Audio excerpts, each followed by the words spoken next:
Hey everybody, CalebCast number 39 for Monday, February 22nd, 2010. First big piece of news is that they caught the church arsonists, 2 guys that were responsible, which is just a big relief to a lot of churches in the area, I know.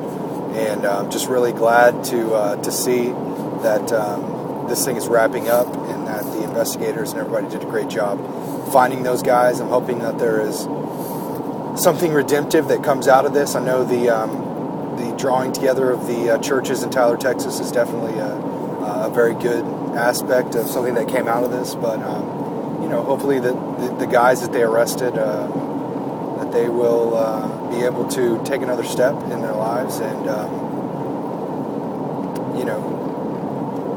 be able to make something good out of this terrible situation that they're in. But obviously, there's a long road ahead of those guys and the prosecutors and all of that that has to come together. So that happened this weekend. On a related note, neither of the guys that were arrested look anything like the sketches. As a matter of fact, they said the sketches that they released were not even being considered anymore, that these guys were unrelated to the sketches. So all of that that happened to me with being interviewed by the ATF agent really turned out to be not related at all. So, but it makes a pretty good story, so I'm glad that it happened. Pretty cool event happened. So I sent out a post today on Facebook and Twitter and asked for suggestions for a CalebCast because I was running out of ideas, and I got 2 really cool responses. First of all, Mark Kirkendall, he's a youth pastor at Bethel Bible Church, suggested why not I list or tell 3 to 5 stories of significant events that happened in my life, and I think that is a great idea, and I'm definitely going to do it. I just need a little bit of time to process that and come up with something that's really good. So I'm definitely going to do that.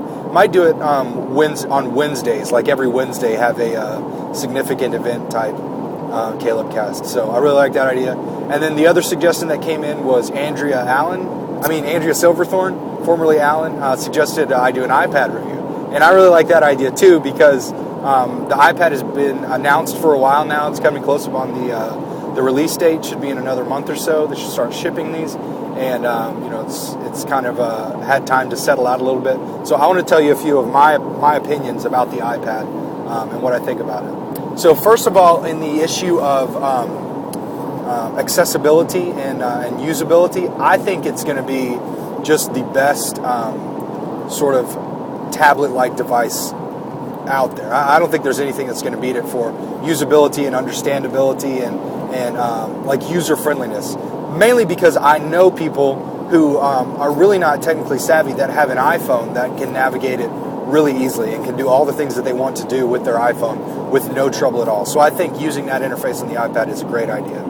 Secondly, the practicality of the device itself that's probably not going to rank as high as some things because it's limited in several ways with Flash. I don't think it's going to be able to do all the things that a netbook would do, but certainly it's going to be very practical because it'll have 3G included in some models. I think the price is a great deal for right now, but obviously they're going to, in the very short future, very shortly after it's released, they're going to up the memory and maybe even put a better processor in it, even though they designed this one and probably meets all the specs that they want. So I think price is really good. $4.99 for an intro.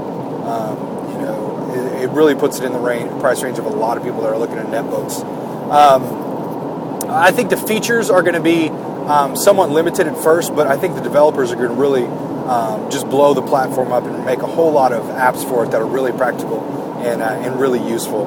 And then the last thing is comparing it to a netbook. Like a lot of people said, and even Steve Jobs said it's not really the same thing as a netbook because netbooks do a lot of things, but they do everything poorly.